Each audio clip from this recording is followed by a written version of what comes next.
Rest isn't lazy, it's learned. In part 2 of our conversation, Emilee Whitehurst gets honest about what happens after you finally stop.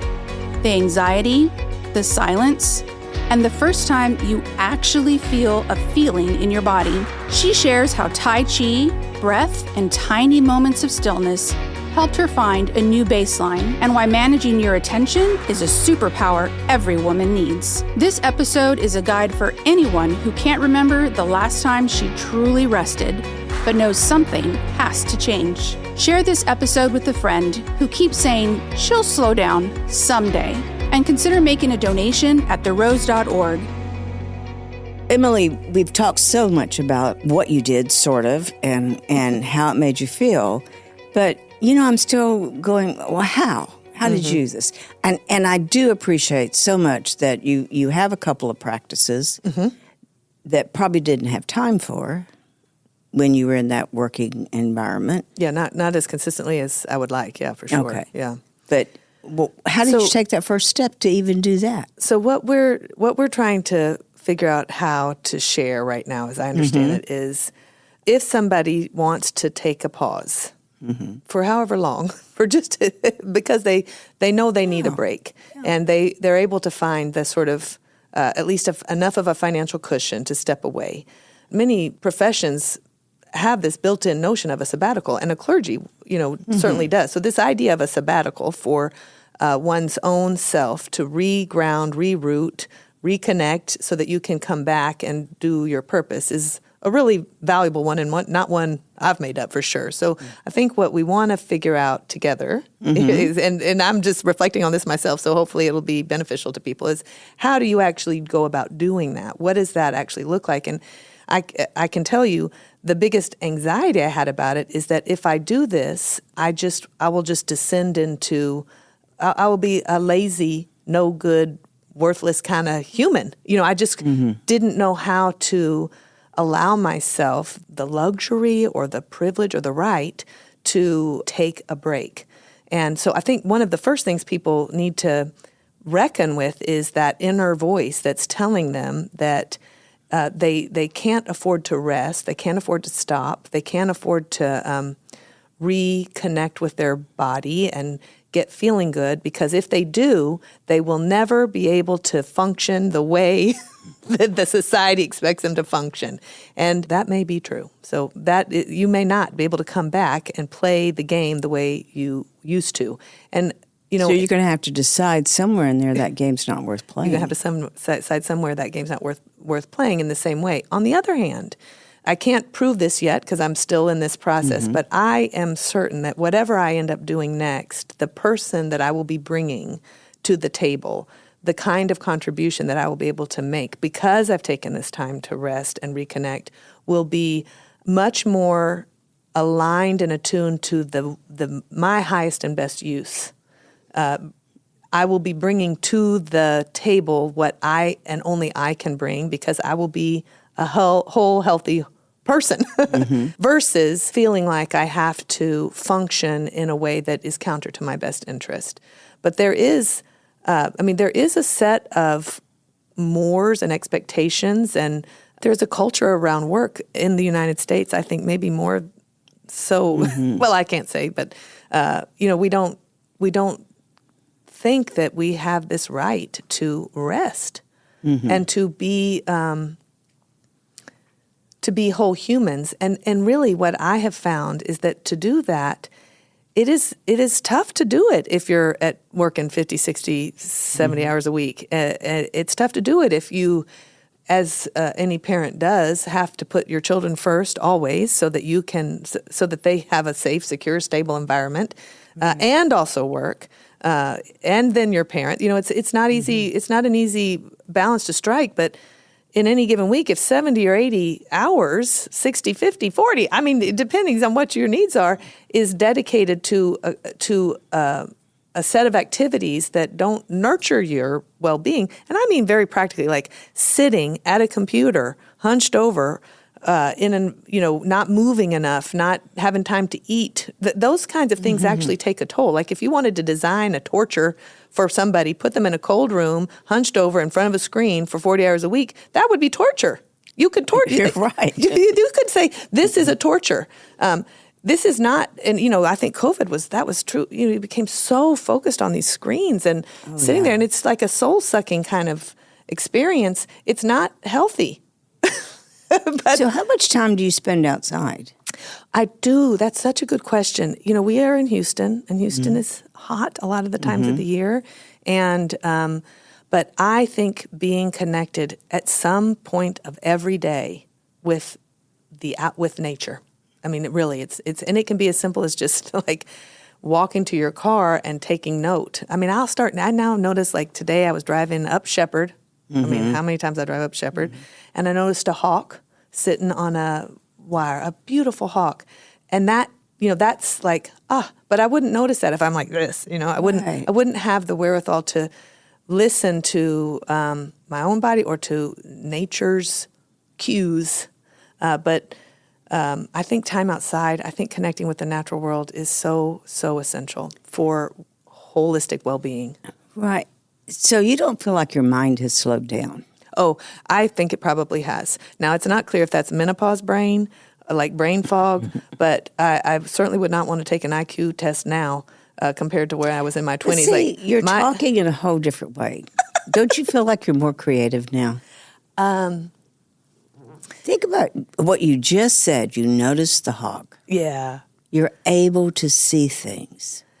Yes. Oh, yeah. I mean, I think that's right. I think there are, a lot of it is about managing your attention. And there's a lot of conversation about this now, but the ability to manage where your attention goes, where your mind goes, it's the superpower. It's the superpower.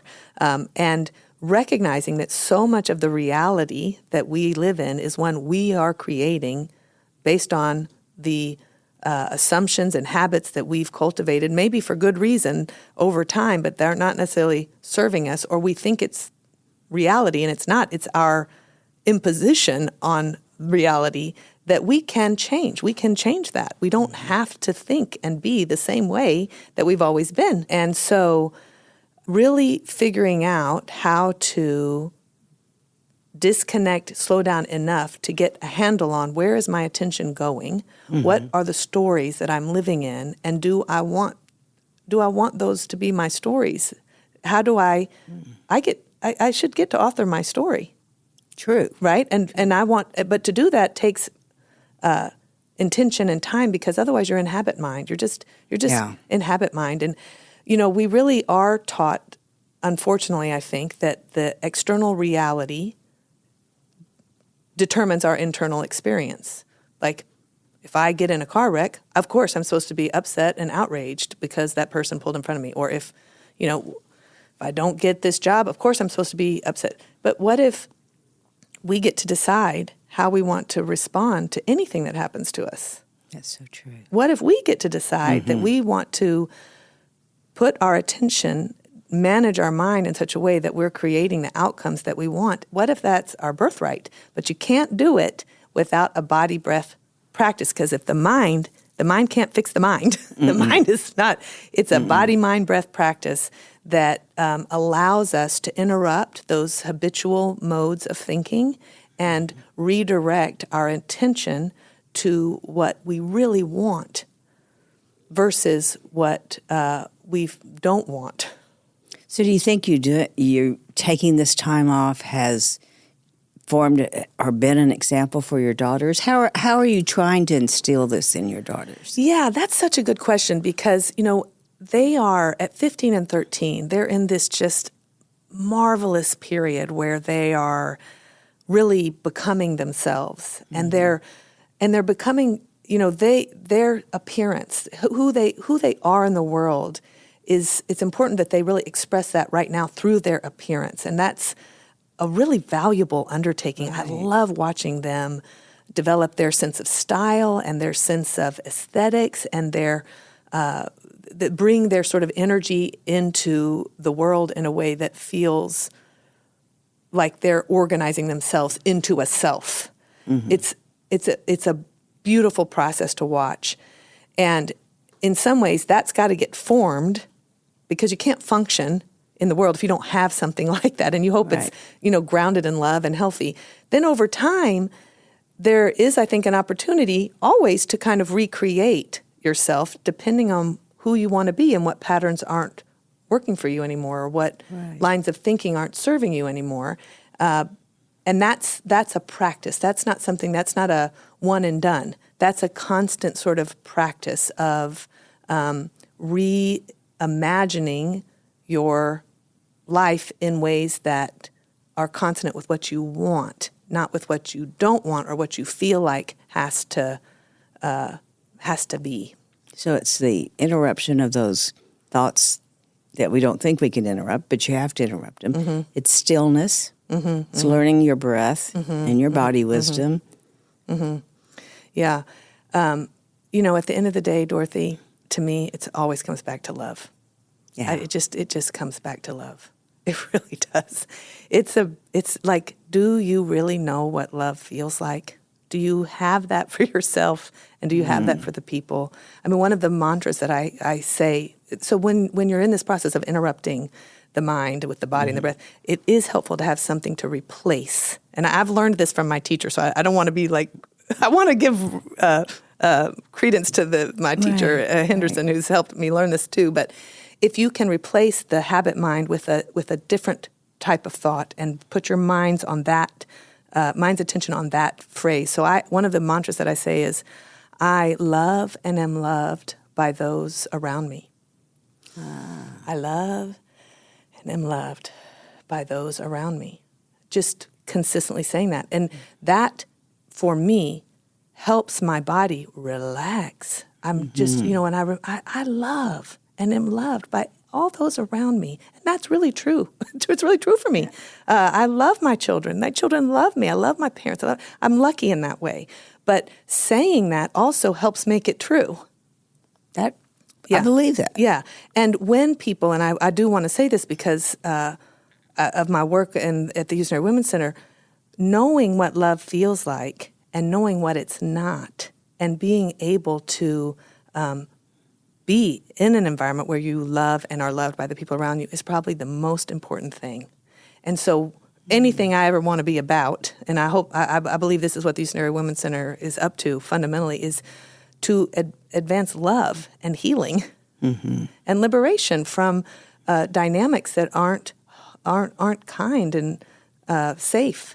Right. So I would tell myself that. In like a practice of redirecting my mind. So I'm not actually literally like my mind's not thinking, oh, I've got to do this, I've got to do this, I've got to do this. That's my life. I've got to do this, I've got to do this, I've got to do this. And then if I can just for, I don't even know, 60 seconds, I love and am loved by those around me. And that's the energy from which I move. It's a game changer. Some great suggestions on how we might get to some of this. So again, thank you so much for being with us. This was just really, really thought-provoking. Oh, thank you so much. Well, it's wonderful to know that taking my retirement out and spending 10 months on the couch is beneficial to other people. I wasn't sure that would be the case. Oh, no, I think it very much so is. Good.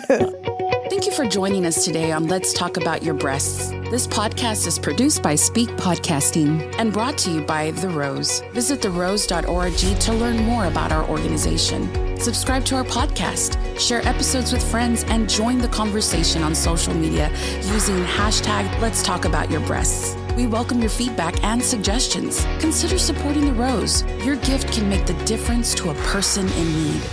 And remember, self-care is not selfish. It's essential.